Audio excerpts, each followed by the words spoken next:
Hello my dear friends, welcome to Maths Point YouTube channel. आपका अपने YouTube channel maths point में आपका हार्दिक स्वागत, नंदन अभिनंदन है। उम्मीद करता हूँ कि सब अच्छे होंगे, मस्त होंगे। जैसा कि आप लोगों को पता है कि अपने चाणक्य एजुकेशन एकेडमी अकलेरा में जो हर संडे फोर्थ ग्रेड जो है वैकेंसी निकली हुई है, उसकी टेस्ट सीरीज चल रही है। और उस टेस्ट सीरीज का जो आज का संडे का जो सेकंड नंबर का जो पेपर हुआ है, उस पेपर का मैं मैथमेटिक्स के क्वेश्चन के सॉल्यूशन को लेके आपके सामने आया हूं। तो जो भी विद्यार्थी जो फोर्थ क्लास की तैयारी कर रहा हो, उसके लिए अति महत्वपूर्ण रहेगा। और मैं आपको इन टेस्ट के क्वेश्चन को, मैं जो मैथ के क्वेश्चन आते हैं उनको सोल्व कराने के लिए यहाँ पर मेरा मेन मकसद ये है कि आपको पेपर में जब वो मैथ के क्वेश्चन आते हैं तो उनको किस तरीके से शॉर्टली टाइम बचाते हुए अपन कैसे कर सकते हैं, उनको मैं आपको बताऊं। एक और चीज़, जो हो सकता है कोई फोर्थ क्लास की तैयारी नहीं भी कर रहा हो, तो इन जनवरी में जो आपके सीईटी का एग्जाम आने वाला है, पटवारी है, राम सेवक है, जिसमें भी मैथमेटिक्स आने वाली है, उनके पॉइंट ऑफ व्यू से भी इम्पोर्टेंट है।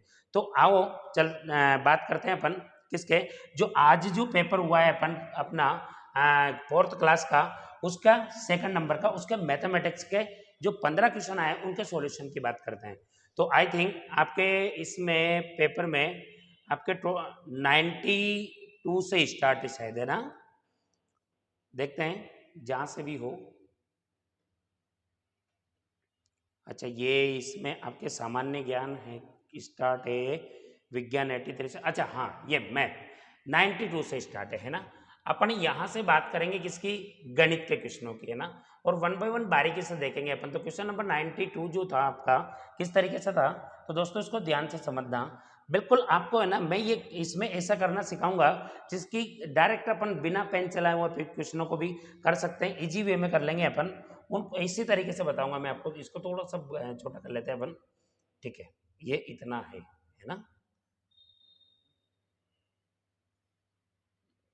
ठीक है। देखो इधर देखना भाई, इसमें ना मैं आपको ये सिखाऊंगा इसमें कि भाई कि आप उनको शॉर्ट कैसे करना है। ध्यान से सुनना। जैसे इसमें दिया हुआ है क्वेश्चन नंबर 92 आपका किस तरीके से है, अनीता को किसी परीक्षा में उत्तीर्ण होने के लिए 42% अंक प्राप्त करने थे। उसने परीक्षा में 35% अंक प्राप्त किए और 35 अंकों से अनुत्तीर्ण रह गई। तो बताओ अनीता ने परीक्षा में कितने अंक प्राप्त किए। दोस्तों एग्जामिनर जो होता है ना, आपको गलत कराने के लिए पूरी पूरी प्लानिंग करके रखता है, वो क्वेश्चन में सेटअप करता है। देखना इसमें है ना गलती होने के चांस क्या है और पूछा क्या, वो देखना। भाई क्वेश्चन क्या है कि अनीता को किसी परीक्षा में पास होने के लिए 42% अंक प्राप्त करने थे, ठीक है। लेकिन उसने कितने प्राप्त किए, 35% प्राप्त किए। करने के बावजूद भी कितने अंकों से फेल हो गई वो, 35 अंकों से फेल हो गई। तो आप ये बताओ, अगर उसके 35 अंक और आ जाते तो ये 35% के में आने के बाद उसके 35 नंबर और आ जाते तो पास हो जाती, मतलब उसके 42% बन जाते। इसका मतलब ये वाले नंबर इसके बराबर होंगे। सीधी सी बात है, ये 35 इधर जाए आएगा तो कितना बचेगा, 7% बचेगा, जो कि किसके बराबर, 35 के यहाँ से इसको कट करूंगा, एक बराबर कितना आ जाएगा, 5 यानी कि 1% अगर 5 के बराबर तो 100% तो इसका पूर्णांक हो जाएगा। लेकिन 100% मतलब कितना, 500। और विद्यार्थी जल्दबाजी में इसको ये लगा देंगे, जो कि सरासर गलत है। भाई साहब इसने पूछा क्या है, अनीता ने परीक्षा में कितने अंक प्राप्त किए। तो अनीता ने तो भाई साहब अंक प्राप्त कर रखे क्या, 35। यानी कि ये आपके 500 के बराबर बिल्कुल भी नहीं होगा। ये आपका जो होगा किसके बराबर होगा, 35% के बराबर। तो यहाँ पर 1% किसके बराबर आया, 5 के। अपने कितना आया, 5 के। तो 35% किसके बराबर होगा, इसका 5 से गुना करेंगे अपन 35 का।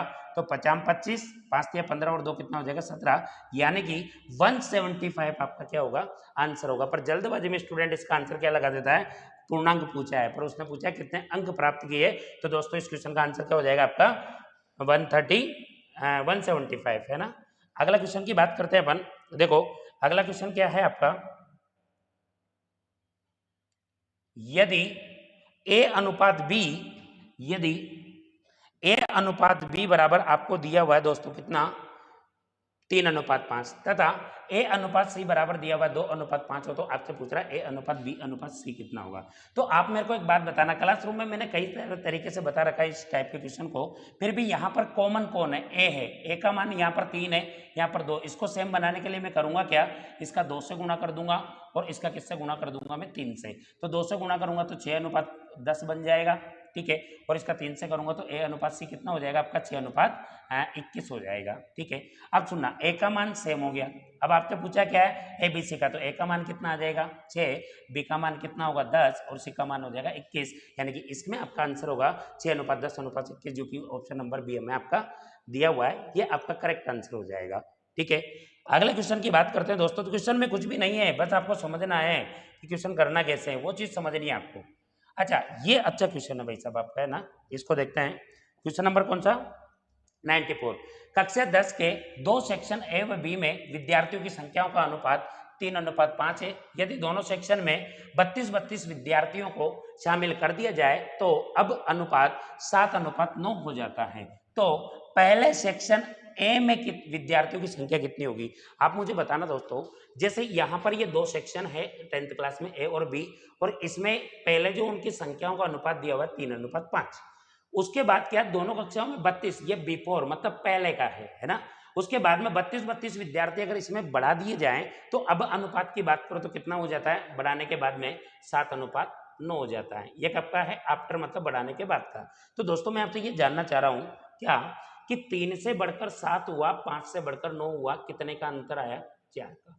अब ये 4 का जो अंतर आया ये अपने आप तो आया नहीं होगा, इसमें 32 बढ़ाने की वजह से आया होगा, यानी कि 4 32 के बराबर हो जाएगा।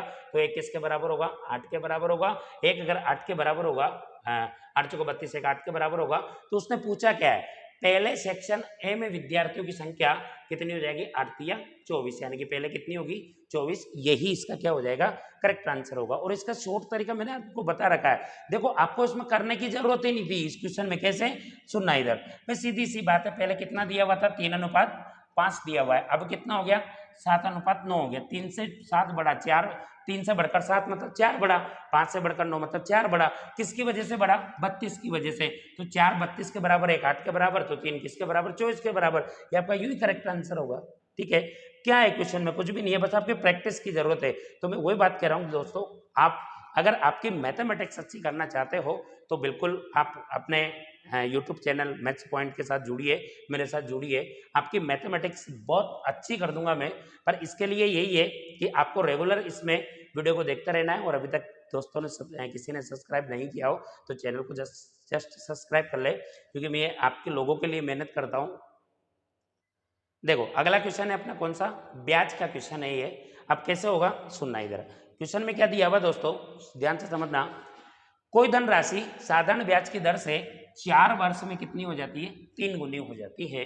तो वह धनराशि उसी ब्याज की दर से कितने समय में 5 गुनी हो जाएगी? आपसे समय पूछा। तो दोस्तों मेरे को एक बात बताना कि यदि यहाँ पर एक अपन क्लासरूम में बहुत अच्छे समझा रखा है कि यदि P अगर P मतलब मूलधन अगर 100 हो तो फिर आपका SI जो होता है ना वो किसके? RT के बराबर हो जाता है, ठीक है। अब इसमें आपको क्या दिया हुआ है? समय दिया हुआ है, 3 गुना धन हो रहा है। अगर 3 गुना है तो उसमें 1 गुना आपका क्या होगा? मूलधन होगा। तो मतलब इसका मतलब 2 गुना आपका ब्याज हो जाएगा, मतलब आपका ब्याज आ गया। उसके बाद में समय कितना दिया हुआ है आपको? 4 वर्ष में हो रहा है ये काम, तो दर इससे कितनी आ जाएगी आपकी? 50%, ठीक है। अब उसने क्या बोला है? उसी वह धनराशि उसी राशि उसी ब्याज की दर से, मतलब दर तो आपकी 50% रहनी है। अब आपको उस 50% की दर से कितने समय में 5 गुनी हो जाएगी? 5 गुनी करने के लिए भाई साहब 400 उसको ब्याज चाहिए।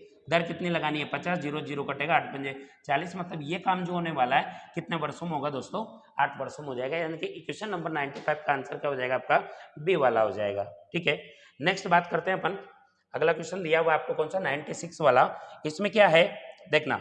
और एक और चीज ध्यान में रखना दोस्तों, मैं आप लोगों को यहाँ पर पेपर को सोल्व करवा रहा हूँ, न कि यहाँ पर पढ़ा रहा हूँ। पढ़ाने के लिए कंसेप्ट अपन यूज करते हैं, कई सारी चीजें बताता हूँ मैं आप लोगों को, पर यहाँ पर सिर्फ पेपर सोल्व करा रहा हूँ। बाकी सारी चीजें मैं क्लासरूम में अच्छे से बताता हूँ आपको। पेपर में कैसे सोल्व करना है क्वेश्चन को वो चीज समझा रहा हूँ। देखो अगला क्वेश्चन है, 2 संख्याओं का लस आपको दिया हुआ है 1200 और मासा आपको दिया हुआ है 5, यदि उनमें से एक संख्या 80 हो तो दूसरी संख्या क्या होगी।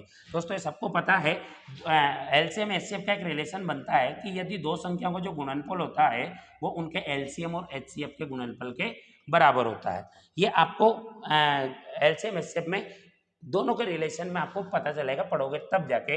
तो अच्छा, इसमें दो संख्याओं में से एक संख्या मान ली मैंने ए होगी, दूसरी क्या दी, एक संख्या दे दी 80, कोई से मान सकते हो आप, जो कि किसके बराबर होगी, एलसीएम दिया हुआ है 1200 और उसके बाद में एचसीएफ दिया हुआ है 5। अगर मैं इससे काटता हूं तो 0 से 0 कटेगा, 15 8 120 होगा, 15 पंजे कितना हो जाएगा 75, मतलब दूसरी संख्या आपकी कौन सी हो जाएगी, 75 हो जाएगी। बिल्कुल कुछ नहीं है, और इसी टाइप के क्वेश्चन दोस्तों आपके पेपर में आने वाले हैं, तो अच्छे से तैयारी करना, ज्यादा कुछ भी नहीं है। हाँ, इसी में देख लेते हैं, इसमें देखना अगला क्वेश्चन क्या है आपका।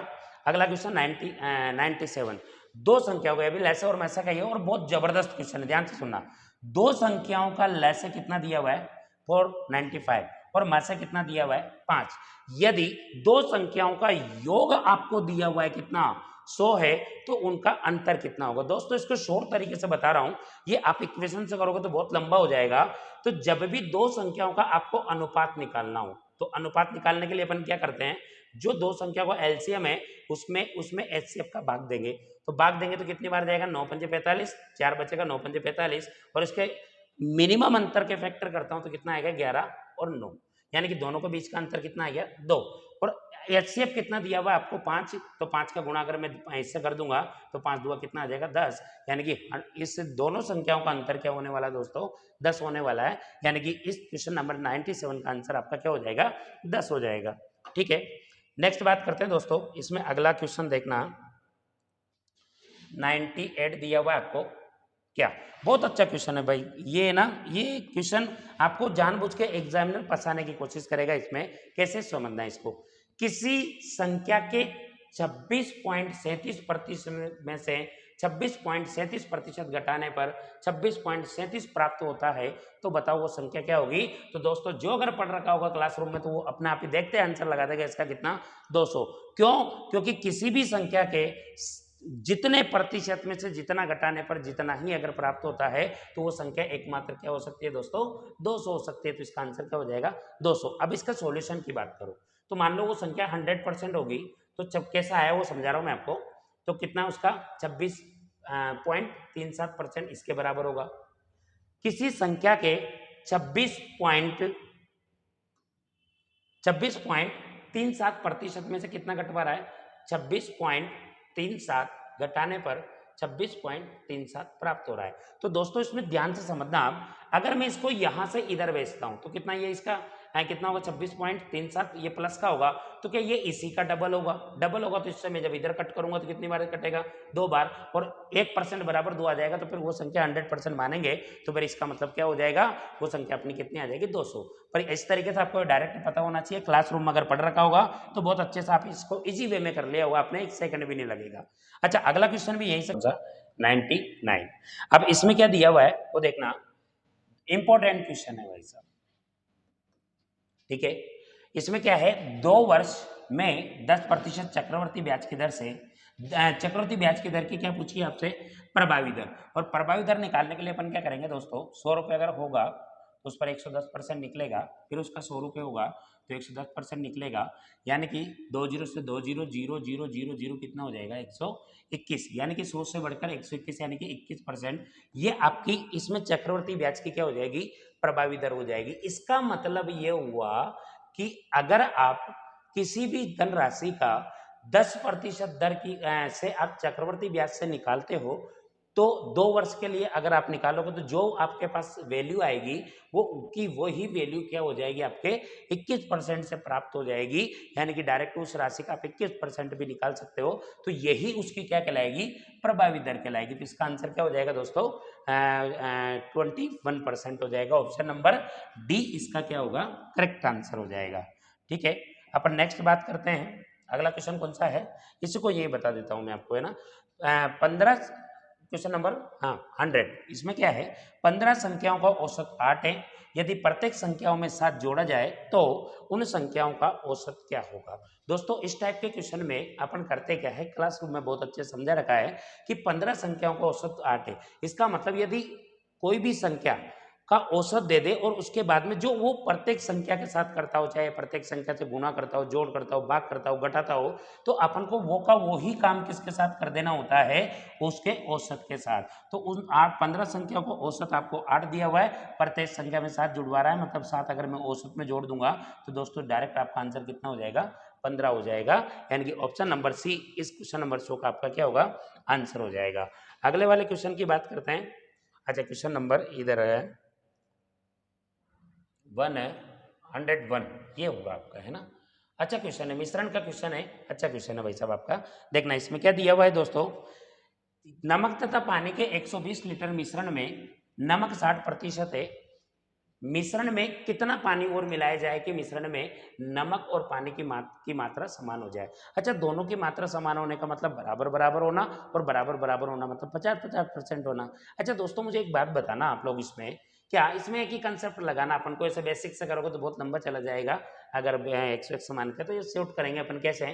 तो आप ये बताना कि पानी डालने से पहले इसमें नमक जो होगा, क्या डाल अपन पानी रहे तो पानी की मात्रा चेंज होगी, नमक तो आपका वैसे भी वही रहेगा। ऐसा तो है नहीं कि अपन नमक डालेंगे और पानी डालेंगे और नमक बढ़ जाएगा। तो इसमें करेंगे कैसे, तो पहले अगर उसकी 120 लीटर होगी तो उसमें नमक कितना परसेंट है, 60% है, यानी कि डालने से पहले नमक की मात्रा इतनी होगी। अब इसमें बाहर से कितना पानी डाला जाए, तो बाहर से पानी डालूंगा तो मैंने मान लिया 100 लीटर डालूंगा, तो अब नया मिश्रण 120 प्लस 100 लीटर हो जाएगा। इसमें दोनों की मात्रा 50-50% होगी, यानी कि इसका कितना रह जाएगा, नमक 50%। ये पानी डालने के बाद मिश्रण में नमक की मात्रा 50% है, ये पहले होगी तो दोनों में क्या बराबरी होगी। इसका मतलब यही कंसेप्ट है, इसमें और कुछ भी नहीं है। इसको सोल्व करेंगे, देखो परसेंट से परसेंट गया, जीरो से जीरो गया, 5 से अगर मैंने काटा इसको तो कितनी बार, 24 बार, 24 चंग कितना हो जाएगा, 144, 120 ये इधर आएगा माइनस का होगा, यानी कि कितना बचेगा, 24 लीटर। ऑप्शन नंबर सी आपका क्या हो जाएगा, इसका करेक्ट आंसर हो जाएगा। कुल मिलाकर आपको ये इसमें ये वाली इक्वेशन समझ में आनी चाहिए दोस्तों, क्योंकि इसमें एक कंसेप्ट लगेगा कि डालने से पहले नमक की जो मात्रा होगी, अगर मैं बाहर से पानी डालूंगा तो जो भी बदलेगा नमक बदलेगा, न कि पानी। अगले क्वेश्चन की बात करते हैं दोस्तों। अगला क्वेश्चन आपका क्या दिया हुआ है, देखना टाइम एंड वर्क का क्वेश्चन है। देख बहुत अच्छा क्वेश्चन है, इसका मैंने वीडियो भी डाला हुआ है आपको, आप चाहो तो उसमें से भी क्लियर कर सकते हो, बट डायरेक्ट कैसे करना मैं ये बता रहा हूँ। ए और बी के कार्य करने की क्षमताओं का अनुपात दिया हुआ दोस्तों 5:7 है। तो उनके कार्य करने की क्षमताओं का, यानी कि ये क्षमता का अनुपात है, तो टाइम का जो अनुपात होगा अपना उल्टा होता है, 7 अनुपात कितना हो जाएगा, 5 हो जाएगा। कितना होगा दोस्तों, 7:5 उल्टा हो जाएगा। ए 7 के बराबर समय ले रहा है, जबकि क्वेश्चन के हिसाब से कितना 35 ले रहा है, कितना गुना हुआ, 5 गुना, तो ये 5 गुना अगर मैं इधर कर दूंगा तो 50-25, यानी कि उसका आंसर क्या आ जाएगा, ए बी अकेला उस काम को कितने समय में कर देगा, 25 दिन में कर देगा दोस्तों। ये बिल्कुल इजी क्वेश्चन है, कुछ भी नहीं है। अच्छा अगला क्वेश्चन देखो, ये कितना दिया हुआ है, एक व्यक्ति घर से विद्यालय 10 किलोमीटर प्रति घंटे की चाल से जाता है तथा 15 किलोमीटर प्रति घंटे की चाल से वापस घर लौटता है, तो उसकी औसत चाल क्या होगी।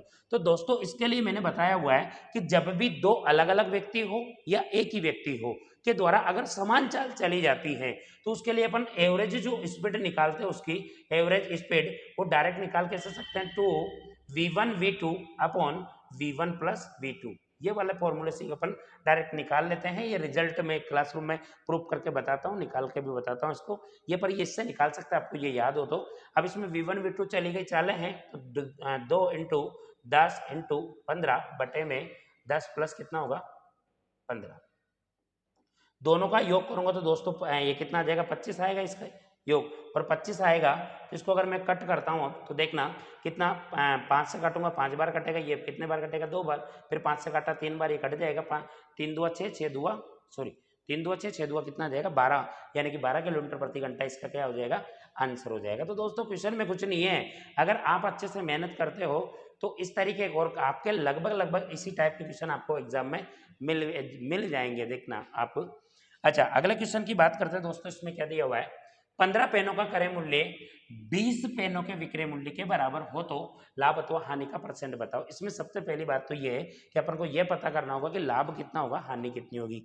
तो इसको समझाता हूं मैं, आप ये बताओ 15 पेनों को खरीदने के बदले में मैं जितने रुपए दे रहा हूं उतने मुझे कब मिलेंगे, जब मैं 20 पेनों को विक्रय मूल्य के बराबर, मतलब 20 पेन को बेचूंगा तब मिलेंगे। इसका मतलब 5 पेन अगर घाटे में गए अपन तो एक बात तो श्योर है कि इसमें हानि होगी, मतलब मेरा ये और मेरा ये वाला आंसर तो हो ही नहीं सकता। अब होगा कितना, या तो 20% की हानि या 25% की हानि, पर निकालेंगे कैसे, हानि होगी ये तो श्योर है, पर इन दोनों में से होगा तो कैसे निकालेंगे। एक पेन का क्रय मूल्य सीपीयू मानूंगा तो 20 का 20 सीपीयू हो जाएगा, और 20 पेनों का विक्रय मूल्य, एक पेन का विक्रय मूल्य एसपी मानूंगा तो 20 का ये हो जाएगा, ये बराबर होगा। यहाँ से सीपी रेशियो एसपी अगर मैं निकालना चाहूँ, देखना कितना हो जाएगा, सीपी एसपी का रेशियो निकालूंगा तो ये 20 इधर, सॉरी यहाँ पर है ना, ये 15 है, 15 तो ये 20 इधर आएगा, 15 इधर जाएगा, कितने 20 में खरीद कर 15 में बेचा, 5 कम में खरीदा, 5 कम पड़ रहा है उसके, यानी कि किस पर होगा, 20 पर होगा, इंटू में क्या करूंगा 100 करूंगा, 20 से काटूंगा 20 में 100, 50 25, यानी कि क्या आ जाएगा ऑप्शन नंबर डी इसमें दिया हुआ है 25% की क्या हो जाएगी, इसको हानि हो जाएगी। दोस्तों आगे देखते हैं एक और चीज, अगर आप लोगों में अभी तक किसी ने सब्सक्राइब नहीं किया हो तो पहले चैनल को सब्सक्राइब जरूर कर लेना, और जो भी मैथमेटिक्स के पोर्शन को लेकर अगर तैयारी कर रहा हो तो वो आप इसमें आराम से ये कर सकता है अपना भी। देखना अगला क्वेश्चन क्या दिया हुआ है, एक व्यक्ति किसी वस्तु को 2490 रुपए में बेचता है तो 13% की हानि होती है। इसका मतलब 100% में अगर वो खरीदेगा तो उसको 13% की हानि कब होगी, जब वो 87% पर बेचेगा, जबकि बेच कितने में रहा है 2490। दोस्तों 100% ये क्वेश्चन का डाटा गलत है, इसमें आपको बोनस मिलेगा। क्यों, क्योंकि ये कहीं ना कहीं 29 के मल्टीपल में है, और 29 के मल्टीपल में ये नहीं होगा, नहीं कटेगा, मतलब पॉइंट में आएगा, पॉइंट में आएगा तो 100% भी आपका, ये 110% भी पॉइंट में आएगा, और पॉइंट वाला एक भी ऑप्शन नहीं दिया हुआ, मतलब आपको इसमें बोनस मिलने वाला है। इसका क्वेश्चन का डाटा आपका क्या हो जाएगा, गलत है। अगला वाला देखते हैं, क्वेश्चन नंबर 106, मेरे हिसाब से लास्ट क्वेश्चन है मैथ का। क्या 1/5 2/5 का कितना प्रतिशत है, तो 5 5 सही में तो 1 2 का आधा है, आधा का मतलब 50%, डायरेक्ट आपका आंसर ही हो जाएगा। पर ये कंफ्यूज करने के लिए एग्जामिनर, कई सारे विद्यार्थी इससे डर जाएंगे। अच्छा बिल्कुल प्रैक्टिकली करके बताता हूँ, 1/5 किसका, 2/5 का कितना परसेंट है, ये हो जाएगा 5 से 5 कटेगा, 2 से काटूंगा कितना आ जाएगा 50, यानी कि इसका आंसर कितना हो जाएगा 50%। तो ये इस तरीके से दोस्तों आपके ये 15 क्वेश्चन मैथमेटिक्स के जो सेकंड पेपर हुआ अपना 4th क्लास का इस संडे को, जिसका सॉल्यूशन इस प्रकार से है, आप देख के इसको सोल्व भी कर सकते हो, नोट्स में चेक करना अच्छे से, और अगर कोई भी दोस्त आपका जो 4th क्लास की तैयारी कर रहा हो आप उसको भी शेयर कर सकते हो। तो आज के लिए इतना ही। और एक और बात कहना चाहूँगा दोस्तों, अगर कोई भी मैथ की तैयारी, जरूरी नहीं कि 4th क्लास, सीईटी, पटवारी, ग्राम सेवक, उनके लिए भी कुछ बेसिक क्वेश्चन के रूप में तो आपकी हेल्प हो ही सकती है, तो उसके भी अगर कोई तैयारी कर रहा हो तो उसके लिए भी यूजफुल ही है, और बाकी आपके ऊपर डिपेंड करता है। बाकी 4th क्लास में तो अपन को लेना ही है इनका यूज, और इसी टाइप का पेपर आपका आने वाला है। तो मैं आज के लिए तो इतना ही, फिर मिलता हूँ अगला टेस्ट जो कि चाणक्य एजुकेशन एकेडमी अकलेरा में जो टेस्ट सीरीज चल रही है उसके 3rd जो पेपर होगा नेक्स्ट संडे, उसके 15 क्वेश्चन जो मैथ का आएंगे उसके सॉल्यूशन के साथ मिलता हूँ। बाकी पर डे में क्वेश्चन डालता रहता हूँ मैथमेटिक्स का, या कुछ मैथमेटिक्स का मैटर या रीजनिंग का मैटर अगर आप सीखना चाहते हो तो वो भी इस चैनल पर मिलता रहेगा आपको। तो लेकिन अब मैं विदा लेना चाहूँगा नेक्स्ट संडे तक के लिए। Thank you.